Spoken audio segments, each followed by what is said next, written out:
Al Pacino is not the type of actor who likes to watch his films.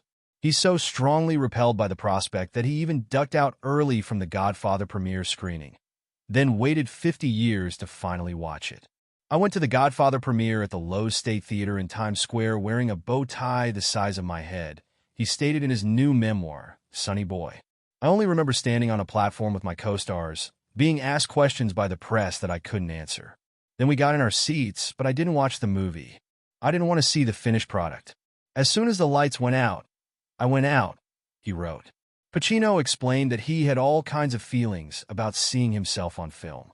I could never watch myself on screen while other people were watching me. It was a bit disconcerting, and it made me shy, almost embarrassed, he wrote.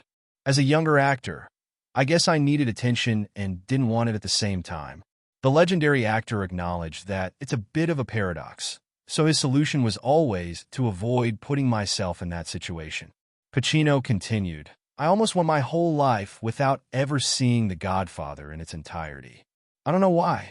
Maybe I felt that because I was in it, I wouldn't be a good audience for it. Over the years, of course, I'd catch a part of it here or there on TV, and once you're watching it, it's hard to turn it off. He's happy to report that, as time has passed, I have changed. It's like how I learned to get over my fear of flying.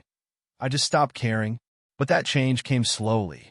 Pacino only got around to actually watching The Godfather 50 years after its 1972 release. I recently watched The Godfather at a screening for its 50th anniversary at the Dolby Theater in Hollywood, where a restored print was beautifully projected with crisp, perfect sound, he said. The whole experience was so uplifting. There's not a scene in the film where there aren't 2 or 3 things going on. There's not a dull moment in it. It's constantly telling a story. There was so much that I was struck by. As proof of the film's time-tested greatness, Pacino cited the scene in which Marlon Brando's Don Vito Corleone gets out of the hospital after being shot. The assembled cast, including James Caan and Robert Duvall, tell the crime boss that Pacino's Michael Corleone killed the treacherous Sollozzo and had to flee to Sicily. The angle at which the scene is shot is so brilliant, Pacino wrote. There's a look of such dejection on Brando's face when he turns his head and waves his hand to indicate he's heard enough. You can see he has been through so much, and you can feel the momentous mountain that has been climbed. Pacino reflected, they structured that shot in such a way that tells you everything you need to know. The film is full of moments like that. The trauma of nearly getting fired by Francis Ford Coppola from The Godfather multiple times may have soured Pacino's experience, adding to his natural reluctance to revisit completed work.